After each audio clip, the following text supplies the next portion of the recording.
नमस्कार, मेरा नाम है अमिताभ और दृष्टि आईएएस के इन-डेप्थ श्रृंखला में एक बार फिर से आपका स्वागत है।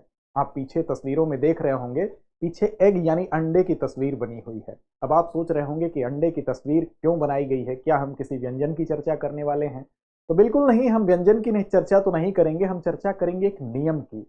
दरअसल उस नियम का नाम है एग सेल स्कल नियम और हाल ही में यह नियम काफी चर्चा में रहा है क्योंकि इसी नियम के आधार में सुप्रीम कोर्ट में एक मुआवजे की मांग की गई थी। इसके कारण इस नियम की चर्चा हुई। तो आइए समझते हैं इस नियम की उत्पत्ति कैसे हुई, इस नियम के तहत कैसे मुआवजे की मांग की जाती है और क्यों सुप्रीम कोर्ट के द्वारा उस मुआवजे की मांग को खारिज किया गया। इस पूरे संदर्भ को समझेंगे आज के इस खंड में। क्या है एग सेल स्कल नियम?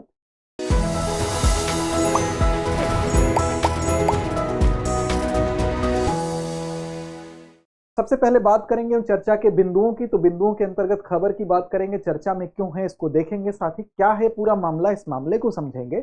और क्या है एग सेल नियम, वो नियम कहता क्या है जिसके तहत मुआवजा दिया जाता है, साथ ही सुप्रीम कोर्ट ने क्या कहा और क्यों इस आवेदन को खारिज किया, उस मामले को भी देखेंगे। अंत में अभ्यास प्रश्न की तरफ चलेंगे जिसकी जिम्मेदारी हमेशा की तरफ आपकी होगी। कमेंट बॉक्स में आप इसका उत्तर देंगे। सामान्य अध्ययन प्रश्न पत्र 2 के लिहाज से यह संदर्भ आप देख सकते हैं, महत्वपूर्ण है। बात करेंगे खबर की, तो खबर द इंडियन एक्सप्रेस के एक्सप्लेन्ड सेक्शन से है। क्या है खबर?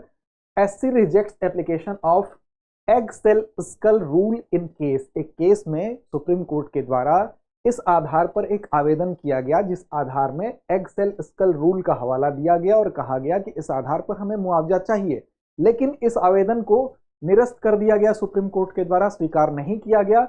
What is this legal principal? अब देखिए वे ये जो नियम है वो क्या है, इसको हम समझने का प्रयास करेंगे। तो सबसे पहले चर्चा में क्यों है? चर्चा में इसीलिए है जो बात मैंने आपको बताई, क्योंकि एक आवेदन किया गया सुप्रीम कोर्ट में और कहा गया कि इस नियम के आधार पर हमें मुआवजा चाहिए। इस वजह से ये मामला चर्चा में आया।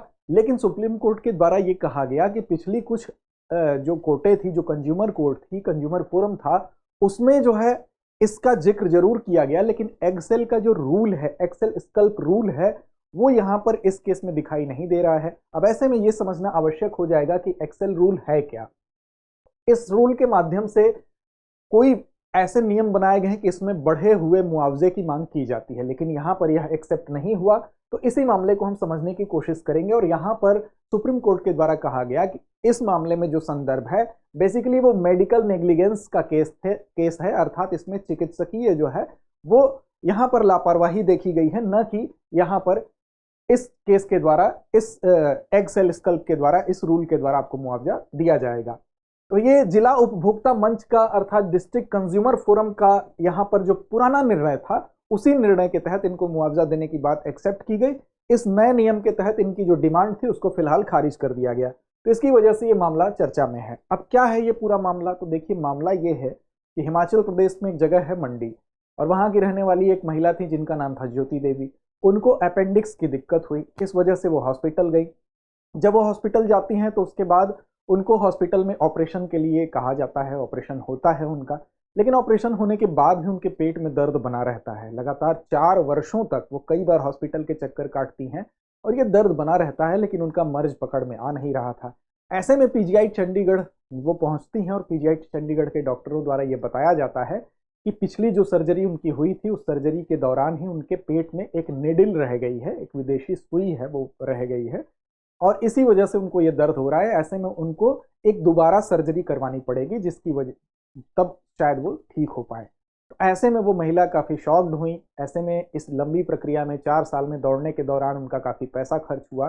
तो इस पूरी की पूरी कंडीशन में जो 2.5 सेंटीमीटर की निडिल है उसको निकालने की कवायद के लिए अब उन्होंने कंज्यूमर फोरम जो है उसकी तरफ अपना रुख किया, और दूसरी सर्जरी के लिए चूंकि पैसे की आवश्यकता थी तो वो जाती हैं मुआवजे के लिए। वो जिला उपभोक्ता फोरम, डिस्ट्रिक्ट कंज्यूमर फोरम के पास जाती हैं और कहती हैं कि हमें दूसरी सर्जरी के लिए, चूंकि पहली सर्जरी जो हुई है उसमें लापरवाही हुई है, तो इस आधार पर दूसरी सर्जरी के लिए हमें जो मुआवजा है वो चाहिए। और इस मुआवजे का आधार जो है, जिला उपभोक्ता फोरम क्या करता है, ये कहता है कि मेडिकल नेग्लिजेंस का ये मामला है, चिकित्सकीय लापरवाही का मामला है। इस आधार पर 5 लाख रुपए के मुआवजे के लिए यहां पर फिलहाल इनको राहत मिलती है और 5 लाख के मुआवजे की बात डिस्ट्रिक्ट कंज्यूमर फोरम के द्वारा कर दी जाती है। लेकिन जो अस्पताल है वो इस आदेश के खिलाफ अपील करता है, वो चला जाता है स्टेट का जो उपभोक्ता फोरम है, स्टेट कंज्यूमर फोरम के पास वो अस्पताल चला जाता है। तो मुआवजे की जो राशि है उसको स्टेट कंज्यूमर फोरम है वो घटा देता है और वो 1 लाख रुपए कर देता है। अब फिर से मामला पहुंचता है राष्ट्रीय उपभोक्ता विवाद निवारण आयोग के पास, national consumer dispute redressal commission के पास, अर्थात एनसीडीआरसी के पास जब मामला जाता है तो फिर से एनसीडीआरसी ने इस मामले को देखा और इन्होंने मुआवजा बढ़ाकर 2 लाख रुपए फिर से कर दिया। अब यहां पर जो जिला फोरम के फैसला है ये कैसे आया, तो दरअसल अब ये महिला जो है ये इस बात से संतुष्ट नहीं थी, वो फिर जाती हैं सुप्रीम कोर्ट और सुप्रीम कोर्ट जाने के बाद ये महिला जो है इनका आधार था कि हमें जो है वो एग सेल स्कल का जो रूल है उसके आधार पर बढ़ी हुई राशि, अर्थात जितनी राशि इनकी लगभग खर्च हुई थी और सर्जरी में जितने की आवश्यकता थी लगभग 20 लाख रुपए की इनको आवश्यकता थी, तो इन्होंने एग सेल स्कल रूल के तहत ये राशि पाना चाहा। तो इस आधार पर आवेदन इन्होंने किया था सुप्रीम कोर्ट में। अब supreme court egg cell skull rule को कंसीडर की कि नहीं की, वही मामला यहां पर है, तो उसको फिलहाल सुप्रीम कोर्ट के द्वारा खारिज कर दिया गया और कहा गया कि एग सेल स्कल रूल के तहत आप कंसीडर नहीं की जा सकती हैं। ऐसे में यह समझना आवश्यक हो जाता है कि वास्तव में एग सेल स्कल जो नियम है वो कहता क्या है, वो है क्या। तो देखिए, मुकदमेबाजी में ये लागू एक सामान्य कानूनी सिद्धांत है, एक सामान्य कानून है, ये बहुत पहले की एक ऐतिहासिक घटना है, वहीं से इसका अस्तित्व माना जाता है, उसको भी हम बताएंगे आपको। देखिए, इसमें व्यक्ति की विशिष्ट स्थिति के कारण, अर्थात कोई व्यक्ति है उसकी विशेष स्थिति हो सकती है, बढ़ी हुई चोटों के लिए चोट देने वाला जिम्मेदार होगा, भले ही उस व्यक्ति की विशेष स्थिति का ज्ञान चोट देने वाले को न हो। क्या है इसको समझते हैं, उदाहरण के तौर पर देखें, अगर कोई पीड़ित व्यक्ति है, यहां पर मान लीजिए एक सामान्य व्यक्ति है, यहां पर मान लीजिए एक पीड़ित व्यक्ति है। अगर एक सामान्य व्यक्ति को कोई चोट देगा और उसकी जो खोपड़ी है, उस खोपड़ी के चारों तरफ की स्थिति को आप समझ लें, इस चित्र के माध्यम से समझें आप। दरअसल ये आप देख रहे हैं एक सामान्य खोपड़ी, खोपड़ी जो हमारा स्कल होता है वो क्या होता है, वो अस्थियां चारों तरफ होती हैं, एक अस्थि गुहा होती है, इसके माध्यम से हमारे मस्तिष्क को सुरक्षित रखती हैं। उसमें ये काफी मजबूत अस्थियां होती हैं, इन अस्थियों के अंदर ही हमारा ब्रेन सेफ होता है, मस्तिष्क सुरक्षित रहता है। इन पर अगर तेज चोट भी लगती है तो वो हमारे मस्तिष्क तक चोटें नहीं पहुंच पाती हैं। तो ये तो एक सामान्य मस्तिष्क की बात हो गई, सामान्य कंडीशन की बात हो गई। वहीं अगर दूसरी तरफ अगर हमारे मस्तिष्क के चारों तरफ का ये जो सुरक्षा कवच है ये इतना मजबूत ना हो कि अगर सपोज दैट अंडे की तरह हो, अर्थात अंडे के छिलके की तरह हो, और दोनों पर समान चोट किया जाए, तो असर क्या होगा, इस कंडीशन की अपेक्षा इस कंडीशन में परिणाम ज्यादा घातक होंगे। अर्थात अगर किसी व्यक्ति का मस्तिष्क का जो आवरण है, चारों तरफ के जो सुरक्षा का ढांचा है, वो अगर कमजोर हो तो दोनों दशा में अगर एक ही चोट दोनों पर की जाएगी तो चोट करने वाले को ये भले न पता हो कि सामान्य मस्तिष्क नहीं बल्कि अंडे के छिलके के जैसे इसके मस्तिष्क के सुरक्षा कवच की जो दीवारें हैं वो अंडे के छिलके जैसी हैं, लेकिन यहां पर परिणाम काफी गंभीर होगा, यहां पर चोट काफी गंभीर होगी। ऐसी दशा में यहां पर जो इलाज का खर्च होगा वो बहुत ज्यादा होगा। तो इस आधार पर इस कंडीशन वाला व्यक्ति ज्यादा मुआवजे की मांग कर सकता है। सामान्य कंडीशन में हो सकता है केवल मलहम पट्टी करने भर तक का खर्च लगता, और यहां पर हो सकता है उसके ब्रेन में चोट आ जाए और लाखों रुपए के खर्च हो। तो ऐसे आधार में ये व्यक्ति उस व्यक्ति से, भले ही उस सामने वाले प्रहार करने वाले व्यक्ति को ये बात नहीं पता है कि अमुक व्यक्ति का मस्तिष्क कितना कमजोर है, तो वो इससे बढ़े हुए मुआवजे की मांग कर सकता है। ये कंडीशन एग सेल स्कल नियम कहलाती है। इसी कंडीशन के तहत यहां पर आवेदन किया गया, लेकिन यहां पर पहले से ये किसी गंभीर बीमारी से पीड़ित रहेंगे तभी ये कंडीशन संभव है। पहले अगर किसी गंभीर बीमारी से पीड़ित नहीं है तो एग सेल स्कल नियम के तहत ये दावा नहीं किया जा सकेगा। तो यही कंडीशन थी। अब कहां से हुई इस नियम की उत्पत्ति, तो दरअसल 1891 में विस्कॉन्सिन, ये अमेरिका का एक प्रांत है आप जानते हैं, और अमेरिका में वोसबर्ग बनाम पुटनिक नाम का एक केस आया। इस केस में इस नियम को देख सकते हैं हम, इस नियम की ऐतिहासिकता यहाँ हम खोज सकते हैं। यहाँ हुआ क्या कि 12 वर्ष का लड़का था और इस 12 वर्ष के लड़के का नाम था पुटनी, और इसने 14 वर्षीय लड़के जिसका नाम था बोसबर्ग, इसकी पिंडली में 14 वर्ष का जो लड़का था उसने इसकी पिंडली में लात मार दी, और लात मारते वक्त इसको ये पता नहीं था कि सामने वाला किसी विशेष क्षेत्र में, उस क्षेत्र में पहले से ही वो एरिया उसका कमजोर है। और जब इसने लात मारी तो लात मारने का परिणाम ये हुआ कि जिस बच्चे को लात मारी वो आगे चलकर वो लंगड़ा हो गया, उसका पैर जो है वो काम करना बंद कर दिया।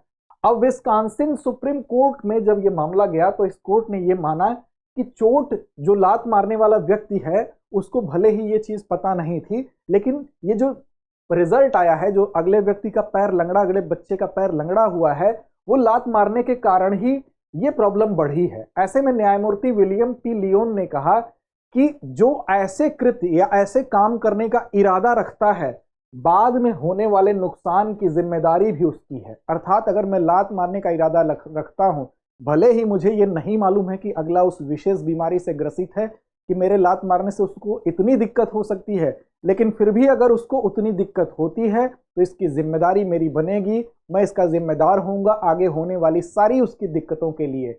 इसी के आधार पर अगर वो व्यक्ति आगे आने वाली सारी दिक्कतों के लिए मुझसे मुआवजे की मांग करेगा तो इसके तहत मैं वो मुआवजा देने के लिए बाध्य होऊंगा। और एग सेल स्कल नियम यही है, इसी को कहा जाता है एग सेल स्कल नियम, कि अगले की स्थिति आप जिस स्कल के रूप में उसको देख रहे हो उतनी मजबूत नहीं है।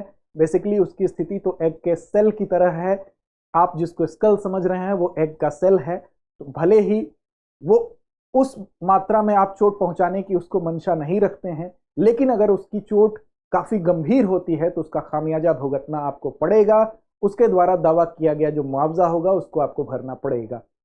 बेसिकली यही से इस नियम की उत्पत्ति मानी जाती है। अब इसीलिए सुप्रीम कोर्ट ने इस मामले में क्या कहा, इसको भी देखना जरूरी हो जाता है कि आखिर यहां पर वो क्या मामला था जिसके तहत इसको एक्सेप्ट नहीं किया गया। अब यहां पर यह देखना आवश्यक है कि सुप्रीम कोर्ट ने इस मामले में एग सेल स्कल नियम को क्यों नहीं माना। तो दरअसल इस मामले में सुप्रीम कोर्ट ने कहा ज्योति के मामले में कि एग सेल स्कल नियम लागू यहां नहीं होगा, क्योंकि इस मामले में कोई भी तथ्य इस प्रकार का संकेत नहीं देता है कि ज्योति पहले से किसी ऐसे रोग से पीड़ित थी जिसकी वजह से वो इस प्रकार के दावे को कर सके।